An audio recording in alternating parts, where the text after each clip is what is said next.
Sur l'aspect de la croissance, 3 choses à noter.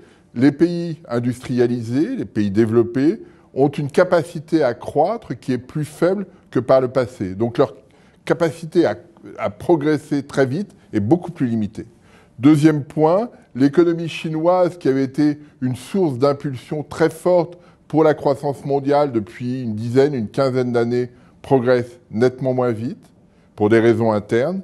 Et puis dernier point, la politique commerciale mise en œuvre par la Maison-Blanche, en augmentant les tarifs douaniers, pénalise la dynamique du commerce mondial et pèse fortement sur la croissance économique. La situation française, paradoxalement, est un peu meilleure que celle de nos voisins. On voit les Britanniques embourbés dans le Brexit, l'Allemagne qui est en quasi-récession, l'Italie qui est en difficulté, l'Espagne qui a de vraies difficultés politiques, un vrai problème de stabilité politique, et finalement l'économie française s'en tire pas mal.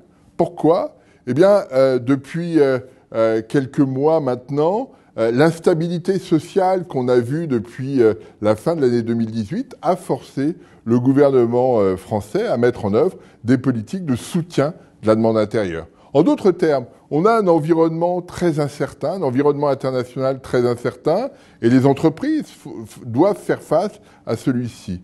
Et pour améliorer la situation, pour compenser ce risque externe, il faut alimenter la demande intérieure de consommation, d'investissement. C'est ce qu'est la politique économique du gouvernement pour faire de telle sorte que ce choc extérieur n'ait pas trop d'impact sur l'activité. Et c'est pour ça que les prévisions qui sont faites sur l'économie française, tant en 2019 qu'en 2020, limitent le risque sur la croissance et sur l'emploi.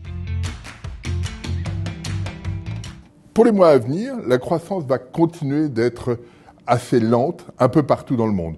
On ne perçoit pas de source d'impulsion qui permettrait d'inverser la tendance, ni aux États-Unis, ni en Europe, ni en Chine. C'est ça le grand dilemme auquel on est confronté. Il n'y a pas de capacité à inverser la tendance, et les banques centrales dont c'est le rôle de réguler la conjoncture, n'ont plus cette capacité parce que les taux d'intérêt sont déjà très bas. Alors on voit des comportements très coopératifs des banques centrales, elles agissent toutes dans le même sens, mais à partir de taux d'intérêt qui sont très bas, et donc une capacité à créer un mouvement qui est beaucoup plus limité que par le passé, d'où ces interrogations sur l'efficacité de la politique monétaire.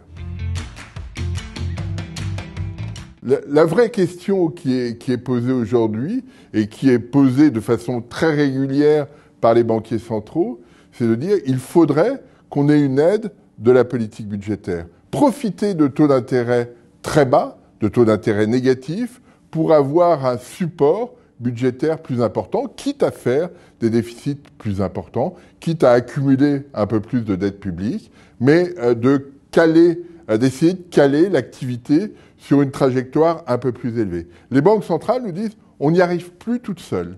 Et Mario Draghi a été très clair sur cette question. Il dit on a besoin d'une politique budgétaire européenne pour compléter ce que nous faisons. Pour l'instant, on n'y arrive pas. Pour l'instant, elle n'y est pas.